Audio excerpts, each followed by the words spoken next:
Apologies for the break in service, but I'm back with part 8 of my Begonia top 10. Yes, in part 7, I told you that I was getting a cold. Well, it turned into something a little bit nastier and took me down for a couple of days.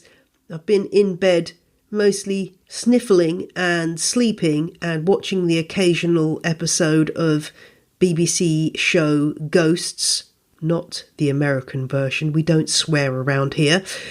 But fortunately, I'm well enough to get back into the top 10 today. So I'm going to give you part 8 today, number 8 in my top 10. And then next week will come the 2 final parts, 9 and 10.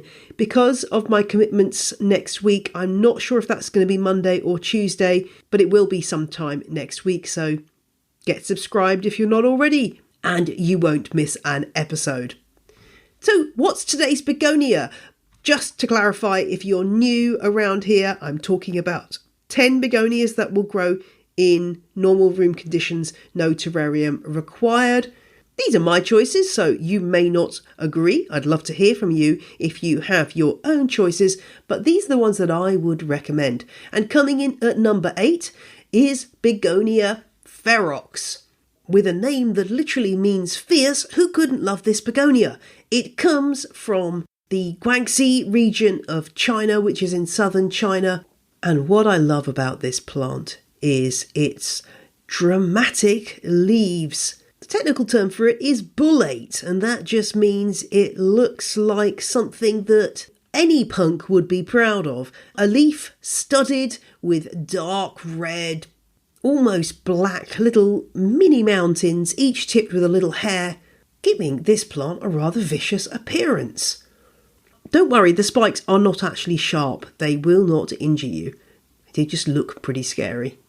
You just can't resist running your hand across these leaves because they are rather cool. The underside of the leaves, though, I have to say, as somebody who suffers somewhat with trypophobia, the fear of holes, I find the underside of the leaves quite troubling and difficult to look at, so I tend to prefer just to look at the tops. What do we know about this one, other than it comes from southern China? Well, it's a species that grows naturally as a lithophyte. That means a plant that grows on rocks. And it's often recommended for terrariums, but I can tell you, I've grown this with my other begonias in my standard room conditions and it's absolutely fine. It probably does sit slightly on the more difficult scale of the top 10 that I am currently engaged in, but it's really not that hard.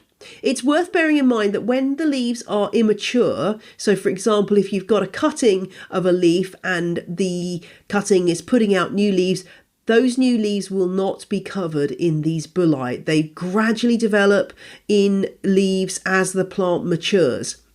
These cones come along and start to show up on leaves as successive leaves get more mature. So these begonias in the wild in China grow on rocks, as I've already said, but they grow on a specific type of rock. So the landscape in Guangxi that they grow in is a limestone karst landscape. So big old limestone rocks. And I'll post a picture in the show notes of the botanist who collected this plant in 2011 and then went on with some colleagues to describe it for botany in 2013 in a paper, which I'll also link to, of this plant growing on a rock, and you can see how it really grows in the wild. That man is Cheng Yipeng. Unfortunately, this Taiwanese botanist and great begonia researcher has passed away, but we can thank him and his colleagues for bringing this to our attention, and now, gosh, what is it, just over 10 years later, this plant is widely available in the houseplant trade. There's more information in this paper you might be interested in. One thing that's worth knowing is this isn't a widespread begonia in nature. It only turns up in the southwestern corner of Guangxi province. That's close to the border with Vietnam.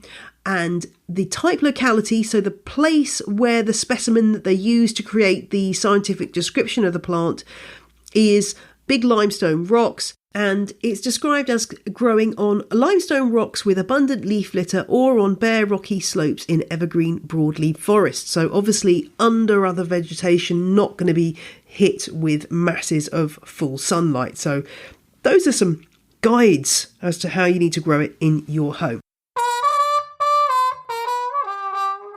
Now, this is one of those options where you could, if you wanted to, get a piece of limestone and have your Begonia ferox growing in that piece of stone on a tray and be watering it to grow it as it does in the wild. Now, this is a rhizomatous begonia like various other ones in this top 10.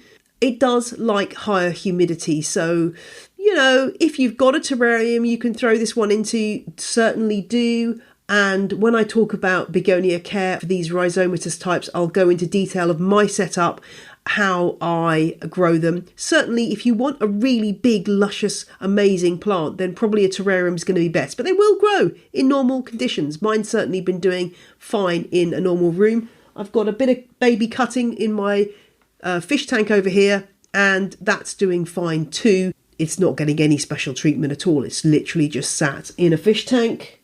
And it gets down to about 12 degrees centigrade in this office when the heating goes off, so doesn't need to be particularly warm either, although will probably grow a bit faster if it's given more heat and light. So if you want to grow this begonia, you can grow it from a section of leaf, a whole leaf.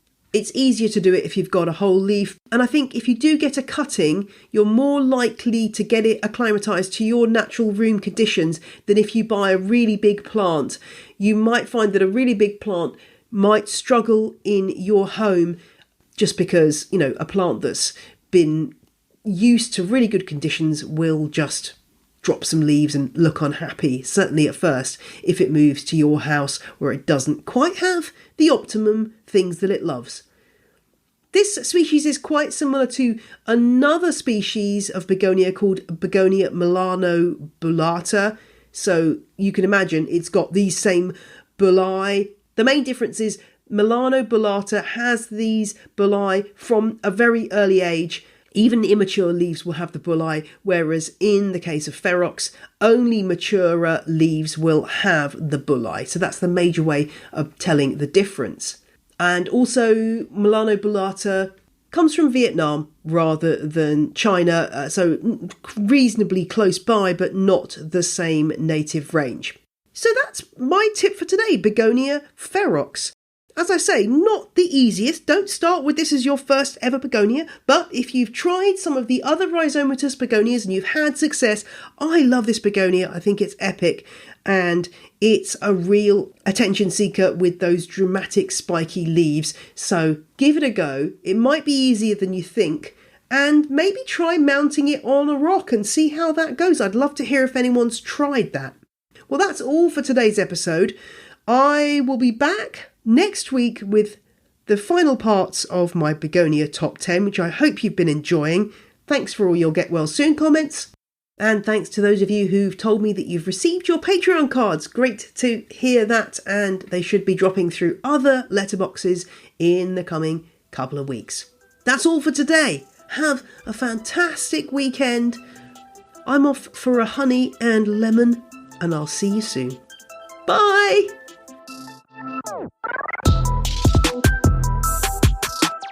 The music you heard in this episode was Roll Jordan Roll by the Joy Drops and Whistle by Benjamin Banger.